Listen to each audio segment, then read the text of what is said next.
the speed of sound. Right? That's a lot of power. There's a lot of fear behind it. Some of this, when I brought it out, you guys started backing up. Don't fear something you may not know about. So I do what's called a baseball baptism to test your fear. Do I have any volunteers? Sweet! Come on up here, Bubba. I want you to stand right here. I've done this. Oh, not that way. We ain't gonna whoop that. We don't whoop the front. I've done this thousands of times. The first time I did it was the scariest because I didn't know what was going to happen. So I didn't use a person, but I used a wall.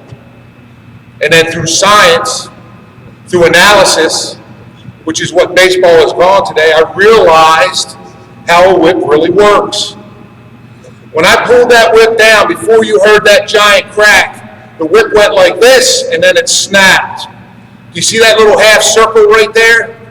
That's called a fulcrum. Say it, fulcrum. Say it, fulcrum. Exactly. In our bodies as pitchers, which is what this trains. This is also a hitting tool too, but I'm a pitching guy. Our body moves around a fulcrum, which is called our spine. These are called our levers.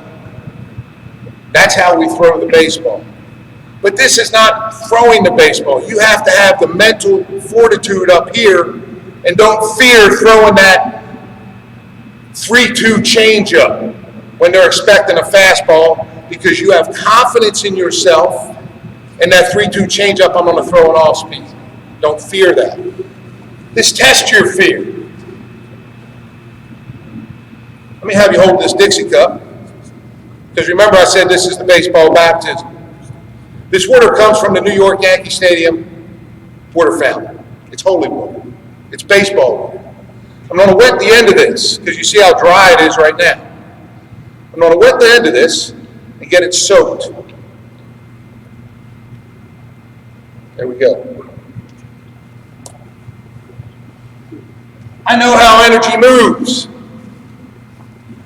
I'm going to take this whip and I'm going to come right up to him right here. Remember how loud it was before. But I know how this works. So on the count of 3, are you still okay to stand there? Is that how you want to stand? You want to cover up anything? There you go. Coat check, right? On the count of 3, I'm going to crack this whip.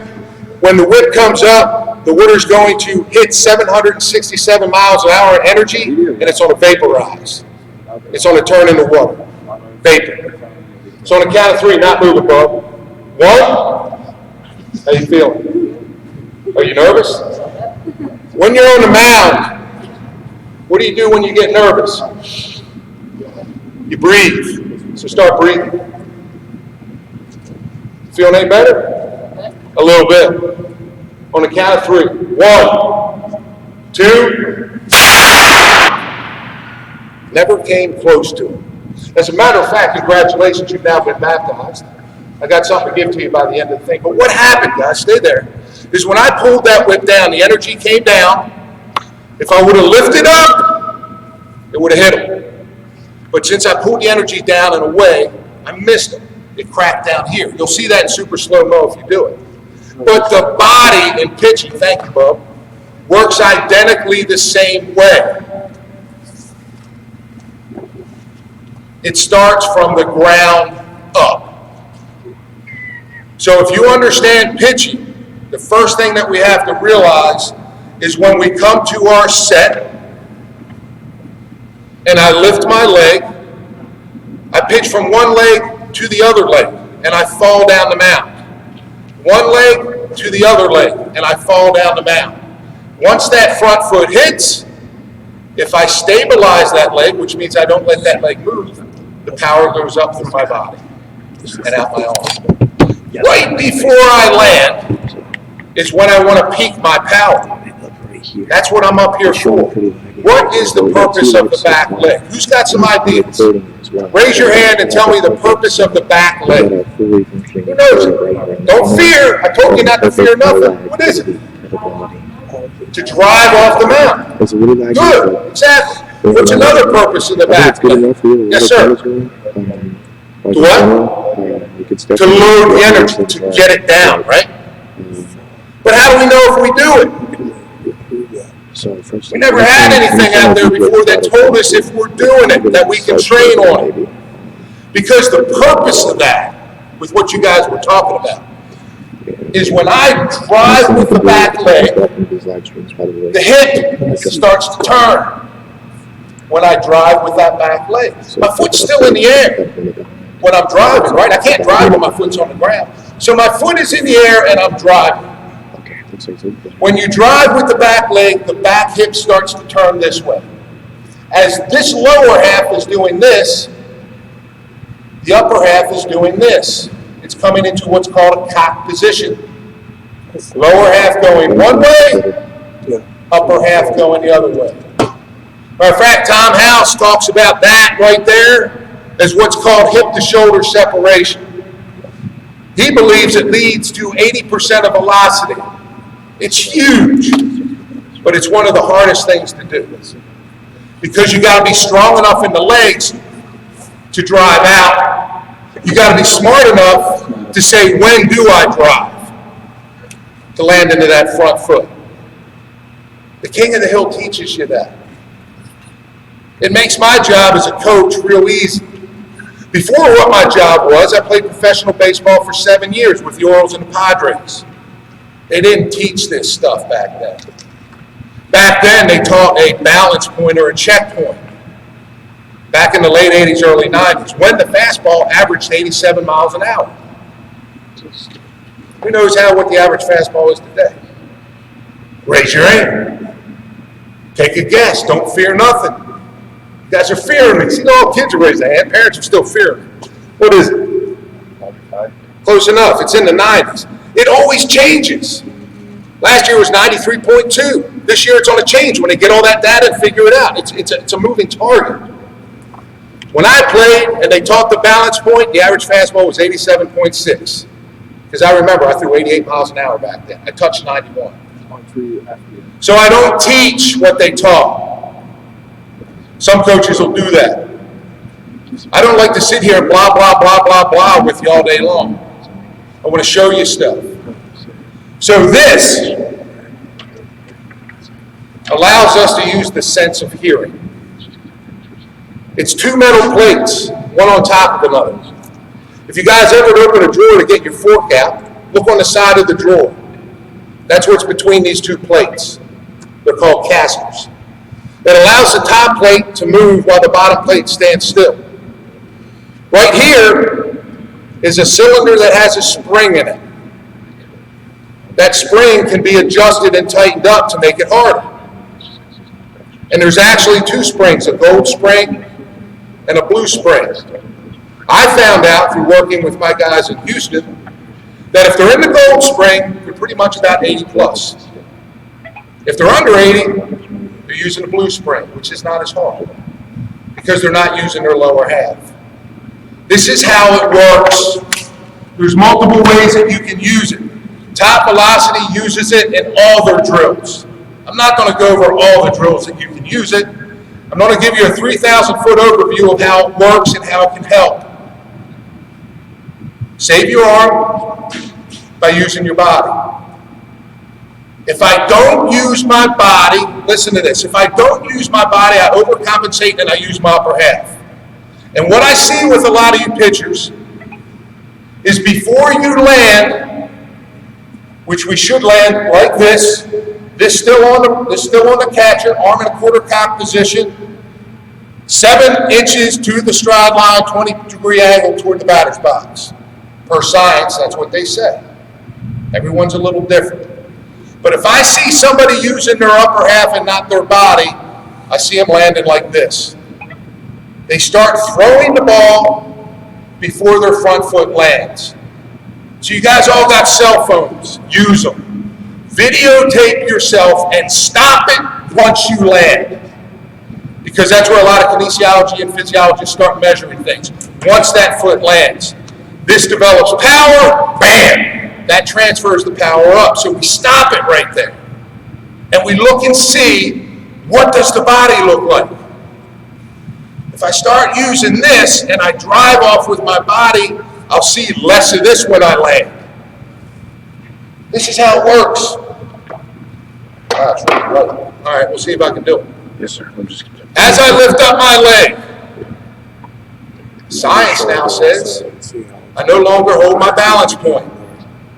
Science says high velocity pitchers move their body earlier than low velocity pitchers. As I lift my leg, I start to move. As I lift my leg and move, that's called the initial move. I come to the top of my leg lift, right here. I'm no longer over my back leg. I'm now inside my back leg. That helps this back leg get down, get down, get down, and then drop. You got one to tighten it up. This is really, really loose. And I'm a 300-pounder. You have the key. You got a key? You go. No. Oh, here, let me tighten it up. Yeah, good luck. That's me. So what I'm doing now, in the back of this, they have it's spring loaded. There's a spring right here. And then I can tighten this up on the blue spring. And there's a number system here, right? It was set at a 0. That's why it didn't click, because there was nothing to push against. As I tighten this up, I should hear it click.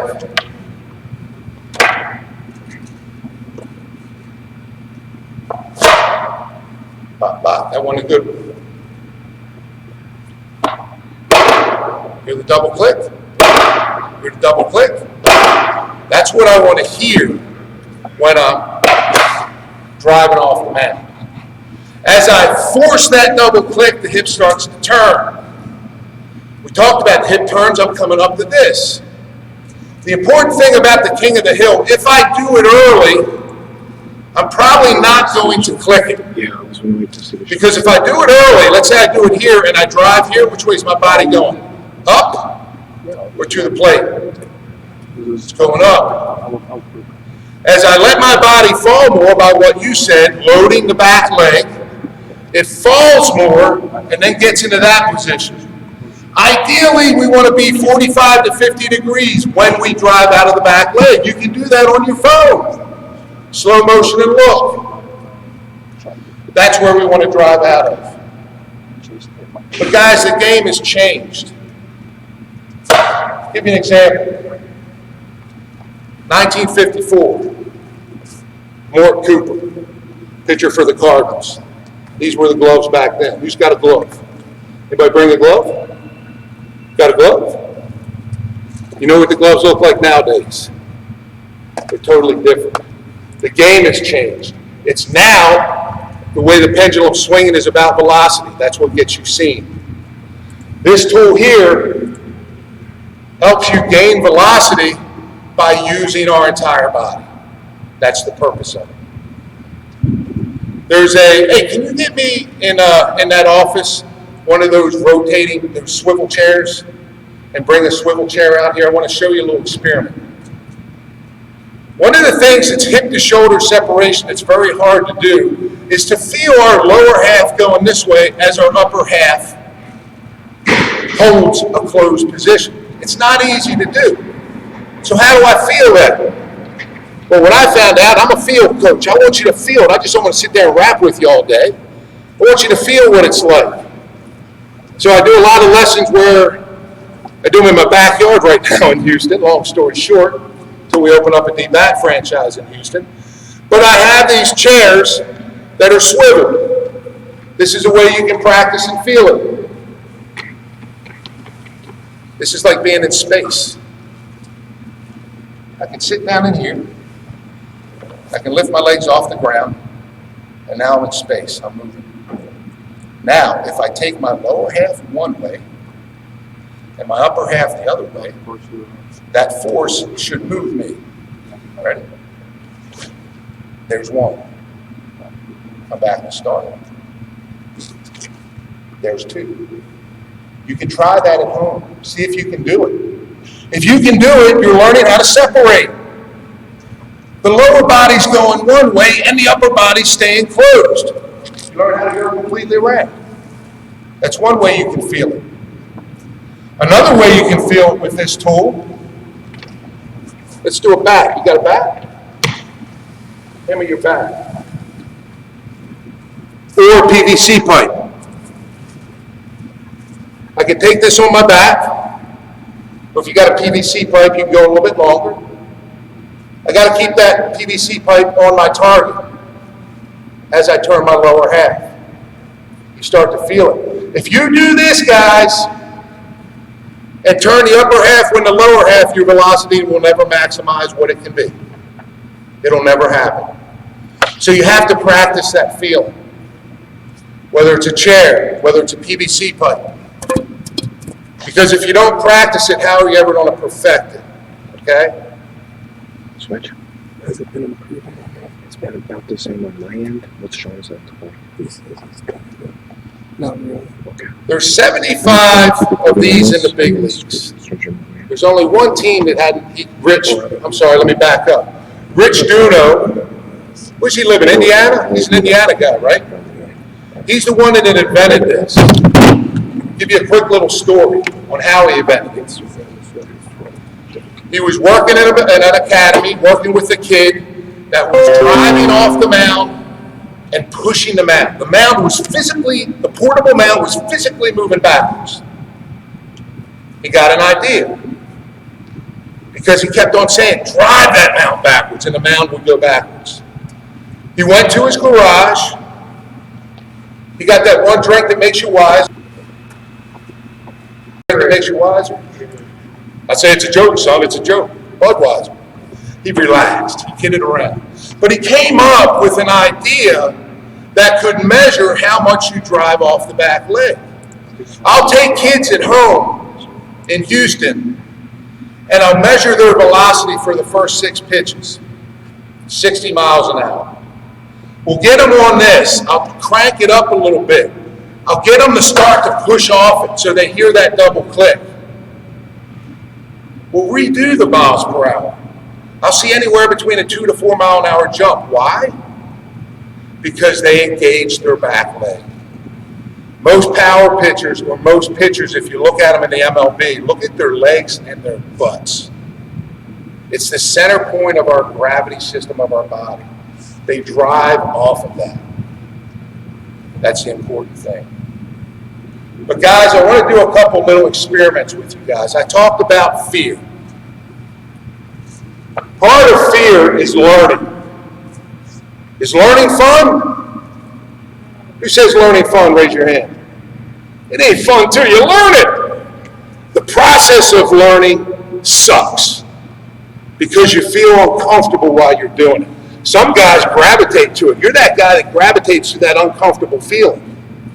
That's a rare individual that can do that. That guy's going to go for a long way. Because if you feel uncomfortable, that means you're learning something new. So you guys ready to feel uncomfortable? Why not? We have no fear. I already did the fear thing. You have no fear. So here's the thing.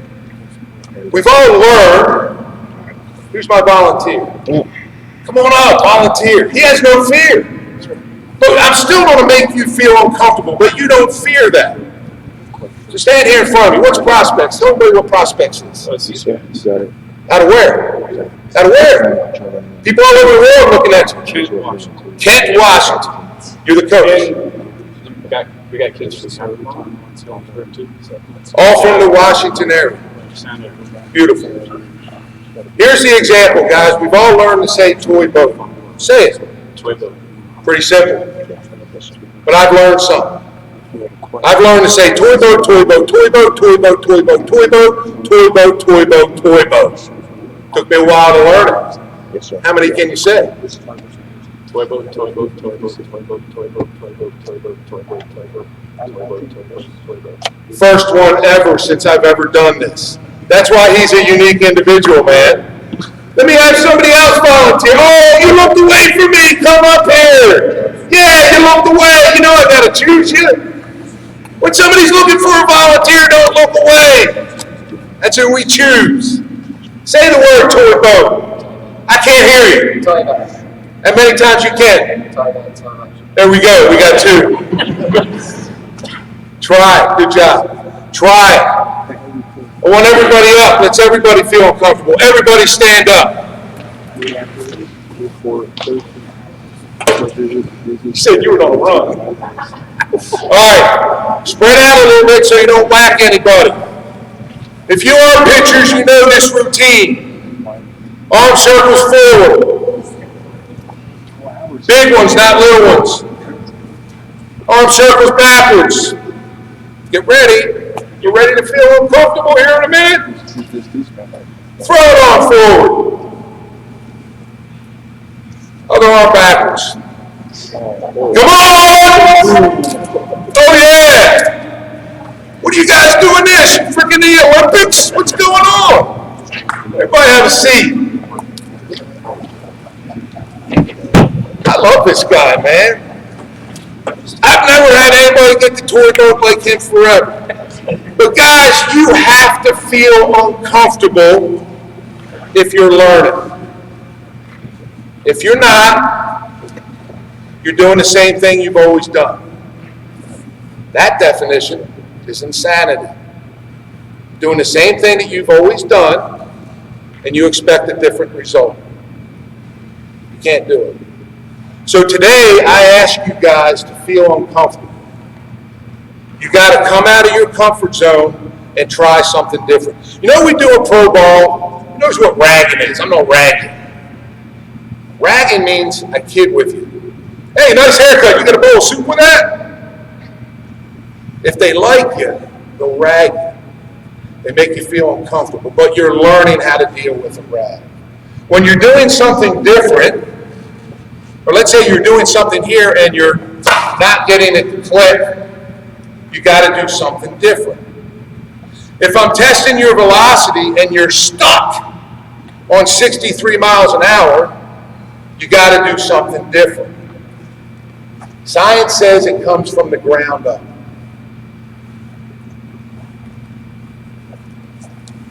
The kinetic chain. So, some people said loading. Ideally, this is what we look at when we get moving down the mountain. As I lift up my leg, I no longer stay at a balance point.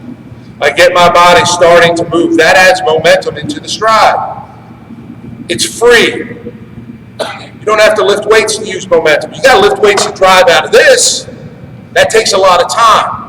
But this doesn't take any time, but the ability to remove your fear of falling.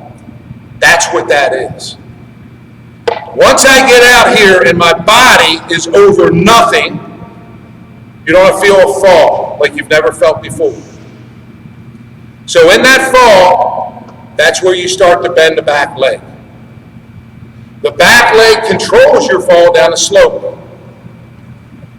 Right before my front foot is about to land, that's where I drive.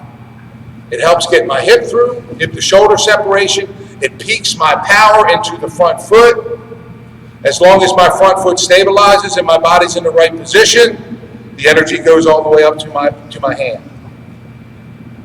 But guys, you've got to get out of your comfort zone to feel that. The earlier you do it, 8, 9, 10, the easier it is when you get to high school. When you're in high school, you're learning to do it. You have the maturity and the mental capacity to understand it, but then you got to get rid of those old habits. So it could be a little bit harder. How am I doing on time, guys? You got 35 minutes. You can do Q&A if you want. All right. And you give some time if we need. I'm going to give you 2 little things outside of this product. That's a DIY. Who knows what DIY stands for? Oh, look at the younger kids raising their hand. What is it? Do it yourself.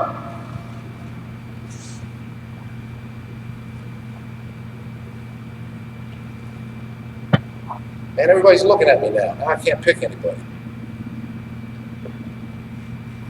Who's your best coach?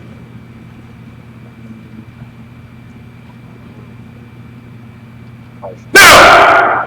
Who's your best coach? No matter what you say, unless you say yourself, how many coaches have coached you? right? But we got a few. You're coaching high school, if you're in high school. You're coaching your summer team. You got to listen to all those coaches. You do. You got to put it all together and make it your own. You're your own pitcher. So if I ask you who is your best coach, I want to hear you say yourself. Don't look at the coach and say it's his fault. Look in the mirror and say, what do I got to do to get better? So one of the things that I've done is I work with kids on curveballs. Long story short, I'm going to make this real short because I got something I want to finish with. Go to Lowe's or Home Depot. I don't know what this is. Do we have any plumbers in the house? This is in the plumbing section. See what it says, the CB gun? Who knows what CB stands for? Curveball. A lot of coaches for a long time have taught the curveball with a cylinder, a water bottle, a can. Because what you do is you look for that can or water bottle to spin like this. That's what's called a 12-6 curveball. If we take a clock, 12 o'clock, 6 o'clock. If I spin it like this, that's a 12 o'clock, 6 o'clock curveball. Guess what? It's on the drop. Straight down. If I get on the side of the ball, where I get my fingers on the side of the ball, that's about, depending where you're looking, a 10-4 curveball. It sweeps this way. You got to be careful when you open yourself up. I want to get here and make that curveball drop. So you play catch with this. You go to Lowe's, you put it in your bag, and you come here, boom, and I throw it out, and I want to see it spin like that. The other guy catches it and throws it back. To throw a curveball, you got to be out front. We can't let it go out here. So what I ended up finding out when we started working, it's only 2 weeks old, we started playing with this. I'm giving you new stuff. They were letting it go out here. Nah, man, you got to scope it. You got to scope it. You got to get it out in front. See it? Then all of a sudden, I told them to scope it. And then the curveball started getting real fast, going straight down. Think out of the box, guys. Right now, whatever age group you're in, this is the baseball that you're used to. Let's say it's a 60-mile-an-hour fastball. You're a hitter. That's what you see with a 60-mile-an-hour fastball. What I want you to do is I want to test your focus, hand-eye coordination. As I throw this up, every time, listen to me, every time I catch it, listen to me. Every time I catch it, I want you to clap, so get your hands ready. Oh crap, he's having us do something else. But try. Get out of your comfort zone. Don't fear what somebody's all thinking. You, the camera's on me, not you. So every time I catch this, clap. Somebody started early over there. That wasn't bad. That's pretty good. That's where you are now. But there's more levels to where you are right now. Matter of fact, high school and college. That 60-mile-an-hour fastball starts going to 80s. The ball size gets a little bit smaller. It starts coming harder, and the ball actually looks like it starts to shrink. So now let's do the same thing. You're now in high school and college. Let me see how good you are. Oh, you got better. Nice. How about this one? Change up. I got you. Got to work in that change. Congratulations. You now got past high school and college. What's your next level? Professional. Now the ball's, what is it, Jim? Minimum 90s, right? The ball starts looking a little smaller. Who knows what this is? If you're a ball player, you know what this is. It's inside the baseball.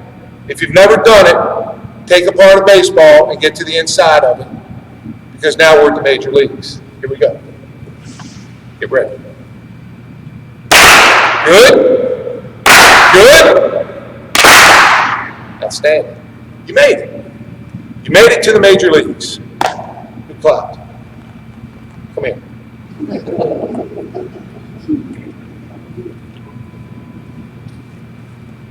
He made it, and he stayed in the major leagues. because he never lost his focus. Guys, it's all right to get there, but to stay there, you got to have focus. So focus on what you're doing. Congratulations, you made the big leagues, man. All right, right? Right? Right?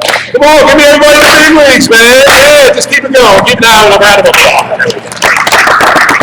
Good job, you guys. So that's basically all I have about the King of the Hill and about some of the things that I've done with pitching. What kind of questions you got, if any? No fear. There's not a stupid question. Does everybody understand the purpose of the back leg now? Who's a little bit unclear? Ask a question. Any questions?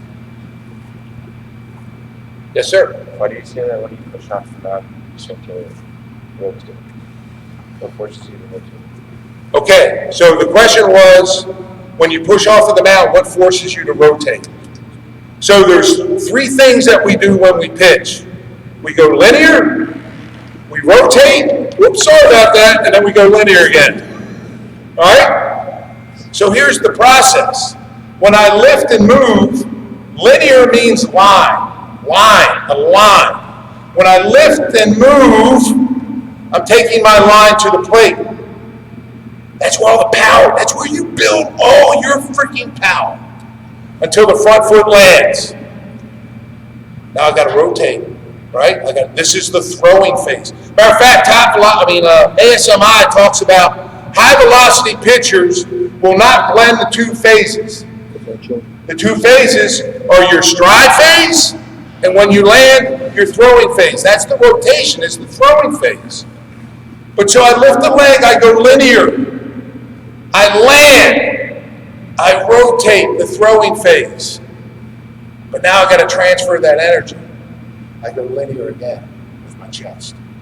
I'll see a lot of you guys doing that. Where you get off over here. You know why? Because you started doing that early. You started pulling your front side down before your front foot landed. You started throwing the ball before you anchored your ship. When I land, you're still closed. I drove with my back hip to get the hip open slightly so that the angle, let's get technical if we have to, but the angle of that leg here, when it fits into the pelvic area, that femur pushes back. When that's pushing back, I'm still here. Hip to shoulder separation. You can look at it on your phone, slow it down and look at your body. You want to see that hip start to turn, and you want to see that back leg straight. When you land, you know the way the heel should be? The heel should be up in the air. Because that tells me that you internally rotated your back leg and got your hips to turn as you come in a cock. So when you slow things down, it gives you time to think. That's what practice is for. The game is where you perform. The practice is where you feel uncomfortable and work on it. So take your practices seriously. Because when you get in the game, you're not practicing anymore. You're showcasing. That's the big word nowadays. You showcase. Anybody else?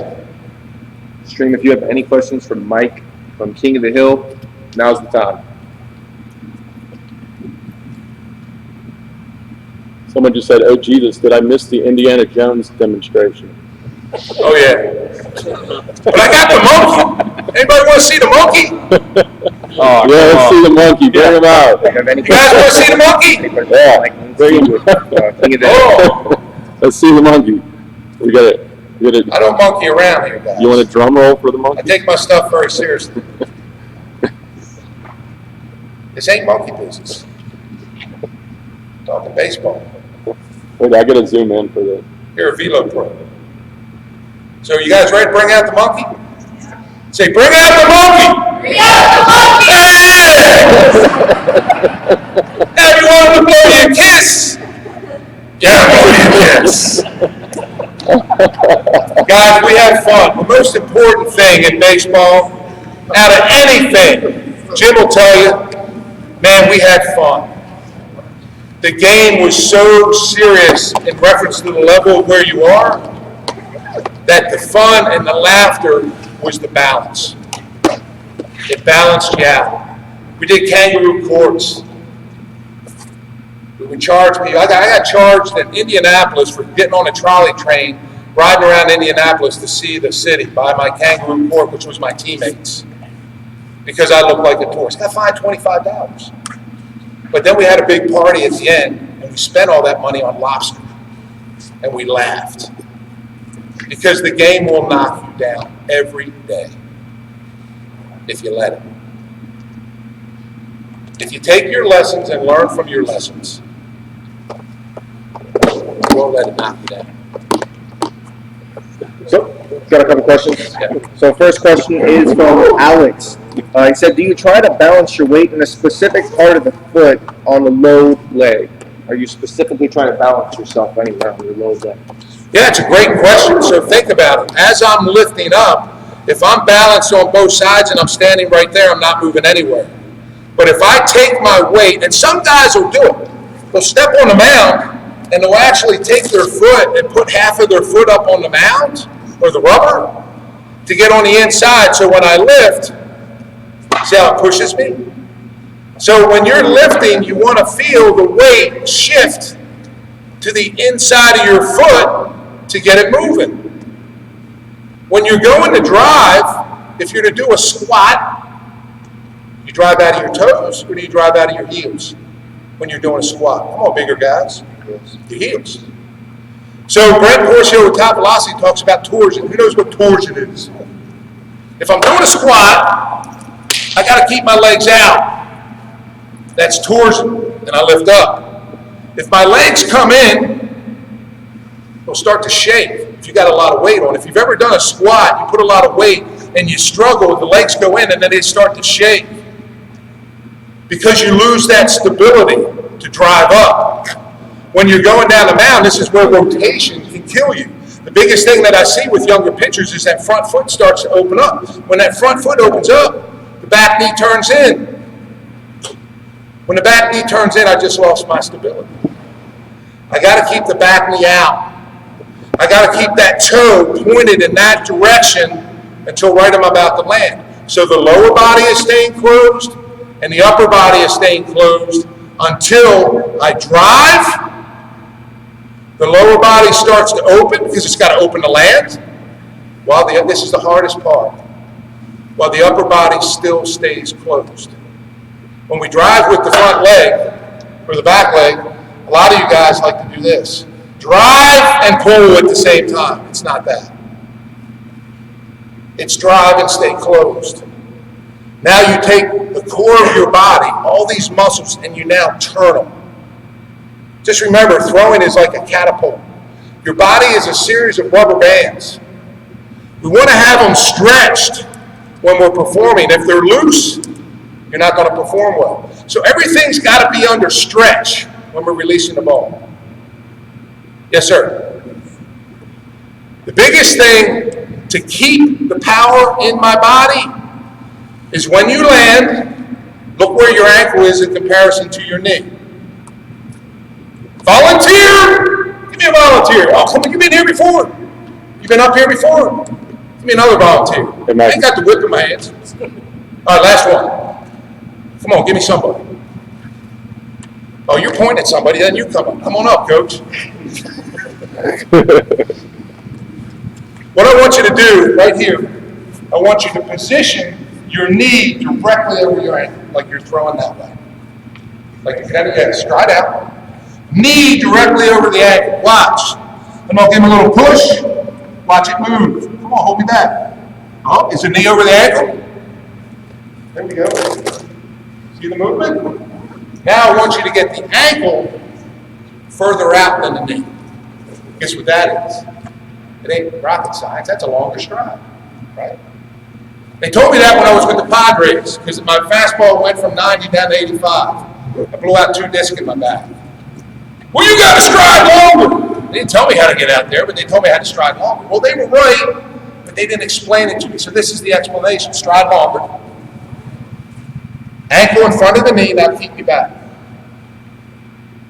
You feel the resistance there? You have more power or ability to keep that power in my body when my ankle gets in front of my knee. anatomically, you can keep that power in your body. If you do this, listen, dissipate. You hear that? Power just leaked out of your body. All that power that you generated in your stride, if that leg moves a lot, you just lost it. So it's not only the drive leg, it's the front leg too. That's where you jump off a box, come down here like this, work the eccentric contraction. Because that's what you do, you land. It's gonna move a little bit because this front foot takes 250% of your body weight when you land. It's gotta be strong. Just don't focus on this. That's what this does. This generates the power. The front leg keeps the power in your body. So this thing, I have no idea how much it costs. I just know if you use the Nuke discount, N-U-K-E, he cuts off $25 and ships it free. So if you want to try it, give it a shot. But hopefully my focus today was not to sell it, but to make you understand more about how the body works so you can understand how to become a better pitcher. Okay, guys? Good? Yep, got one more comment from Alex. A different Alex says, no question, but a comment. As a coach, I like to motivate and inspire. With your permission, Mike, I'm going to use your focus piece when talking to my players. Guys, we steal stuff from coaches all the time. Good coaches don't call it stealing. Okay, Alex, I think I answered your question. Sure you can. Listen, man, it takes a village. It's not one person. It's all your coaches. But there can only be one chief, and that's you. You're the chief of your village. Surround yourself with good people. That's what presidents do. They may not be the best person, but they surround themselves with good people, and as a group, we're able to get the job done. So don't monkey around. Take it seriously. That's what we do. All right, everybody, let's give Mike a big hand.